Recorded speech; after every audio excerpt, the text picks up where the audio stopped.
from my perspective, someone in my position, meaning someone that's trying to nurture something feminine, in a very toxic chauvinistic cult is very difficult, because we kill off the femininity in women almost as effectively as we kill off the femininity in men.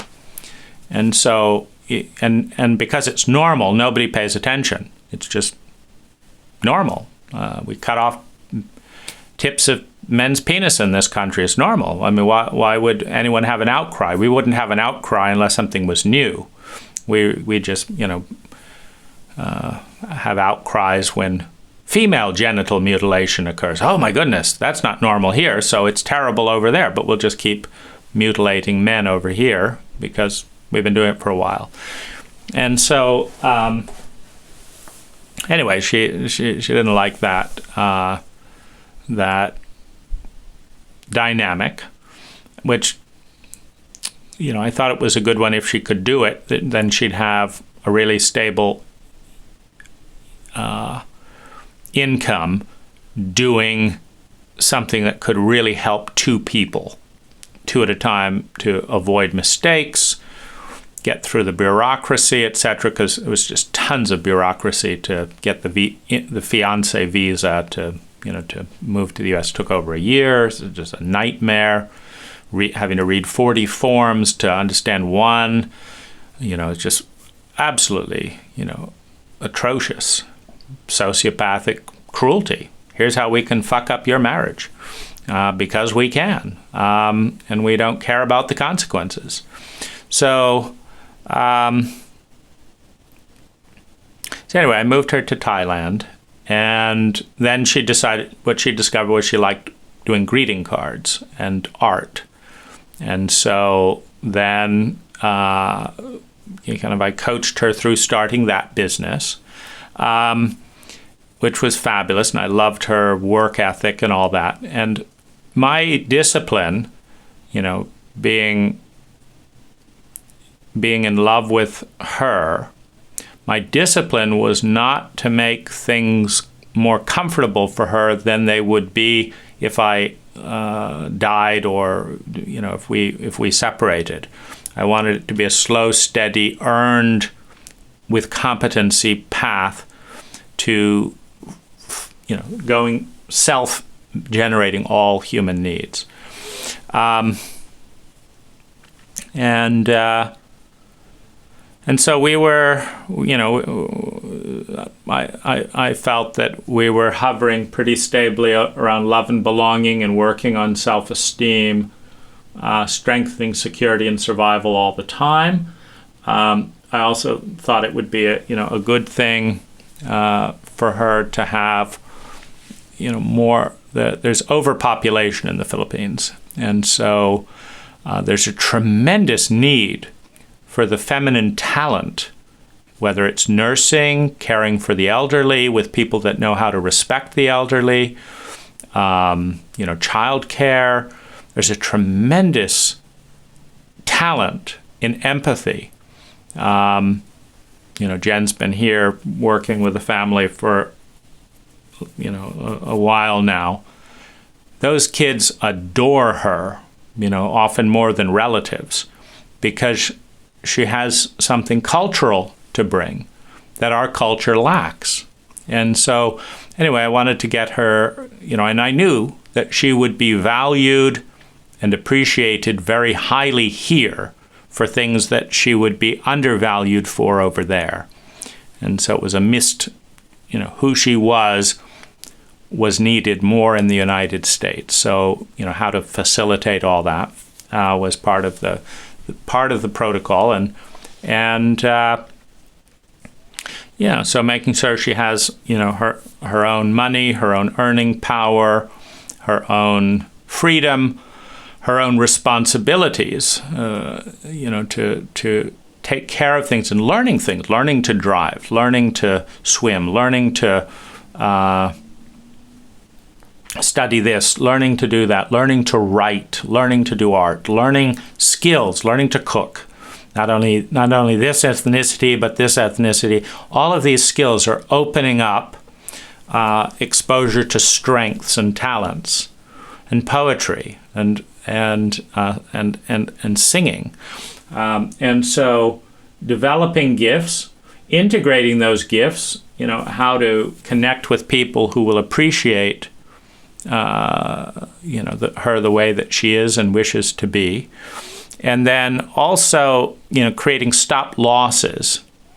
If you want to be a long-term investor in something, you put in stop losses so that you don't get all your portfolio wiped out by a certain thing. So putting in stop losses, an ending agreement, a divorce agreement, a plan A, B, and C. What happens if we get in a fight and we separate? So what's your survival strategy in this and this and this situation? What's your best odds? Are you prepared for it? What's your second strategy? What's your third strategy? And that's also very important to me because in an abuse dynamic, when you meet one healthy individual, there's a dependent relationship and a fear, because everything else you've known has been abusive. So you don't want to lose that one resource to sanity and real love. And so it's very important to love the inner ones, learn how to love oneself.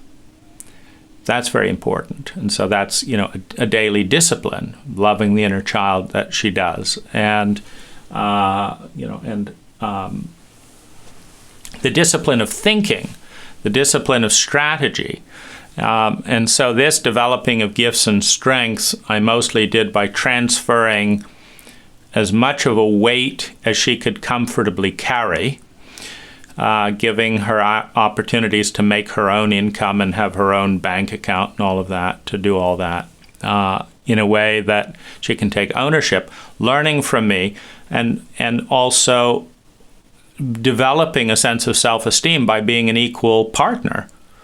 And so, just a lot of training and delegation so that everything that she learns now about both worlds, Thai world, Philippine world, and U.S. world, she can do on her own.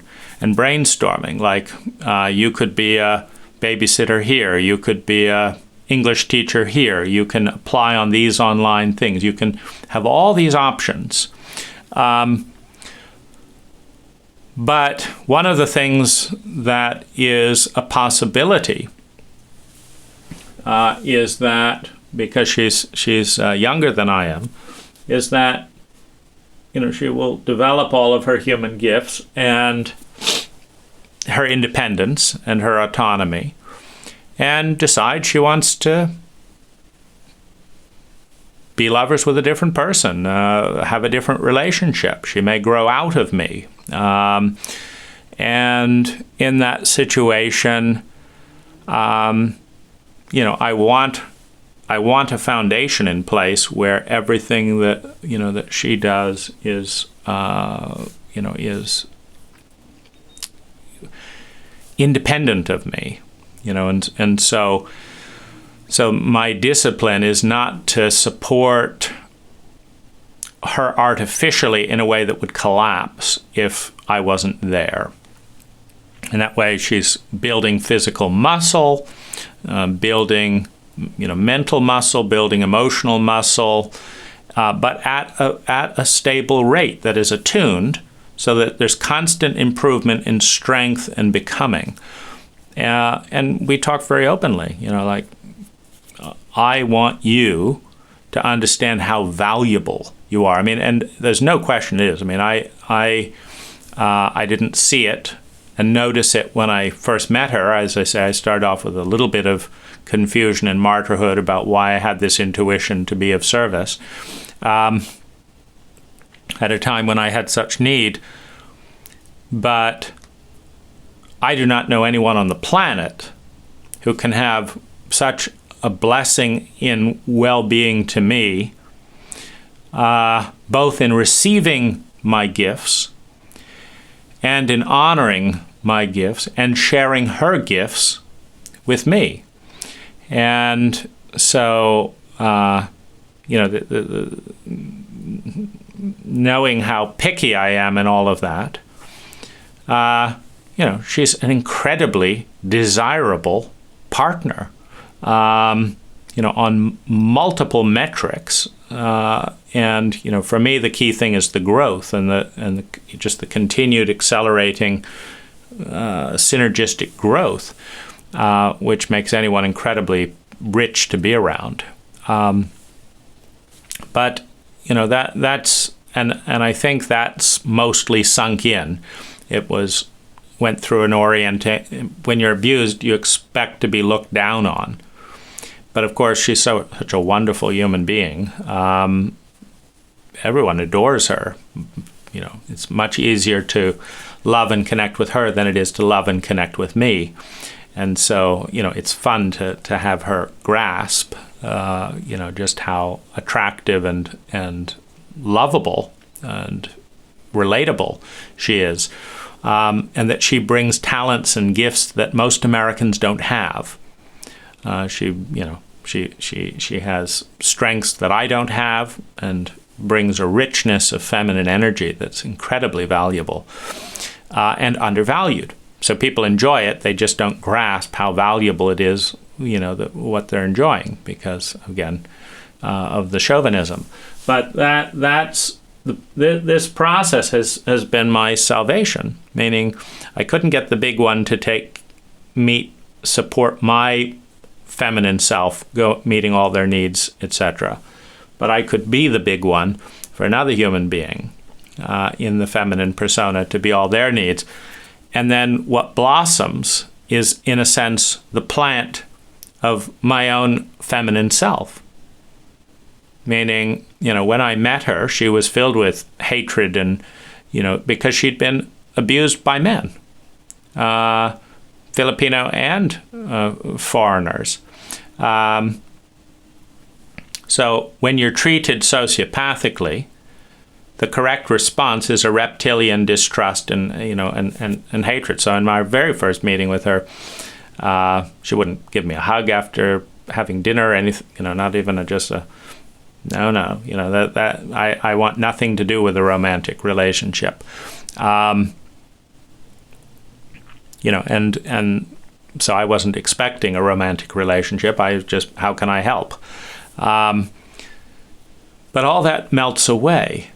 And it reminds me of, the most sacred role in a romantic relationship, that we are gardeners for one another. When I honor the feminine self in you, I honor it in myself. And the woman you grow into will be a mirror of the woman my feminine self grows into under my care. Had a couple of rules: 100% honesty and transparency. So absolutely no lies. Letting her into my thoughts all the time, which were not always pleasant. If I'm afraid of something, talking about our inner ages constantly. Sometimes I'm 5 years old, sometimes she's 2 years old, whatever, knowing what those ages are. So 100% transparency, and that she has to get stronger, not in the chauvinistic definition of less feelings and all that, but stronger in terms of life skills, finances, competencies, to a point where we both agree that she could walk out of the door with me at any point and be as good or better off as staying in the door. And that she knows that, and I know that, and it's logistically supported, So now she has her own car, her nice little electric BMW, and her own savings account, and all that stuff, with the goal. She just bought her family a house. Not something I would have done after all the abuse, but she cared about her younger siblings, and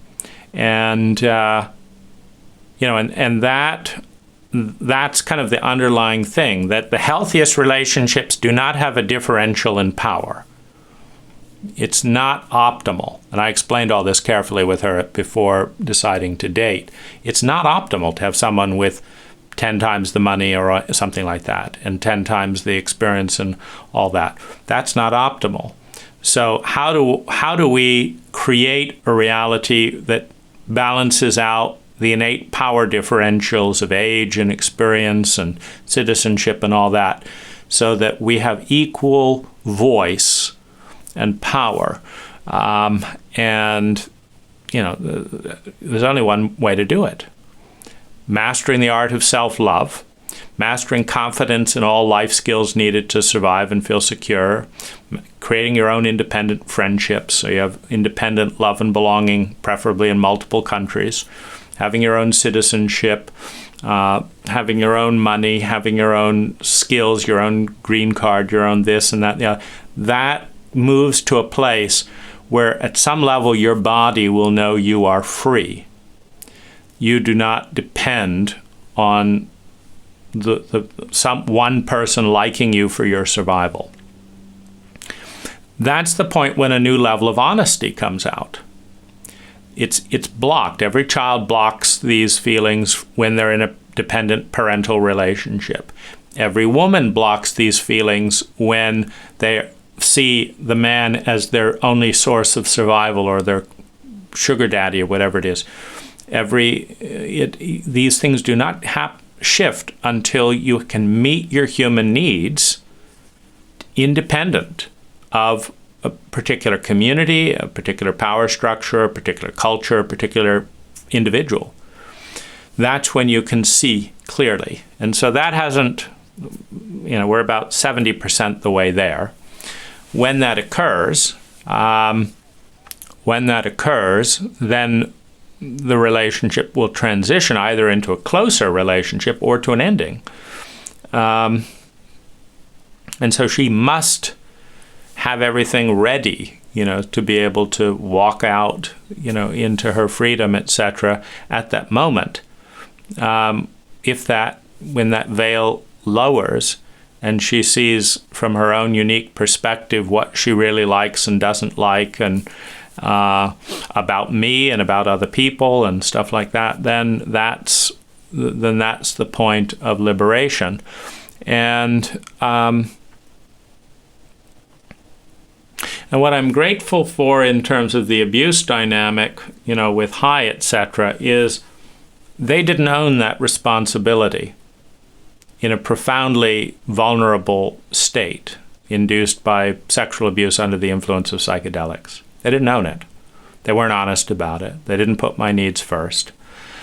And that's them causing the problem for money and then withdrawing.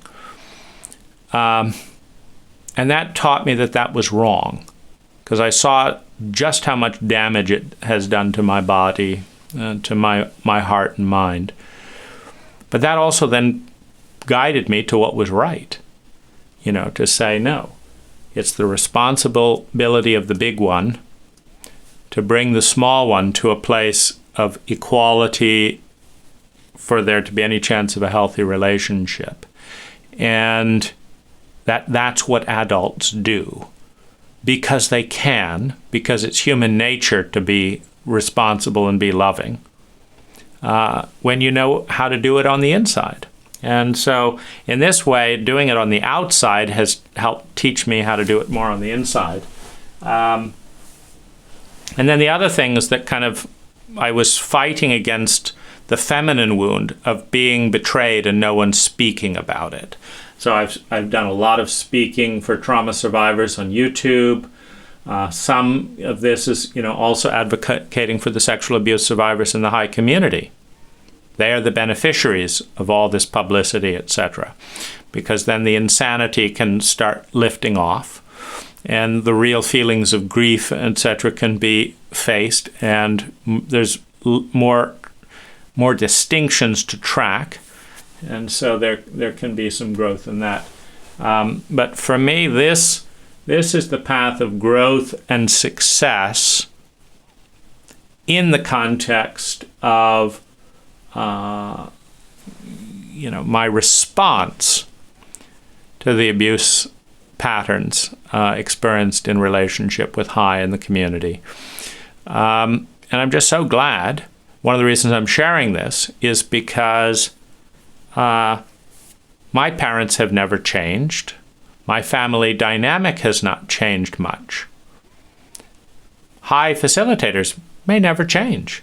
I mean, the organization may dissolve or whatever it is, but that doesn't mean that there's going to be this great wake-up call of, oh, this was a terrible mistake, we're never going to do that again. The people do on the outside what they've learned works on the inside, and what they've learned works on the inside is usually defaults to the abuse templates at home.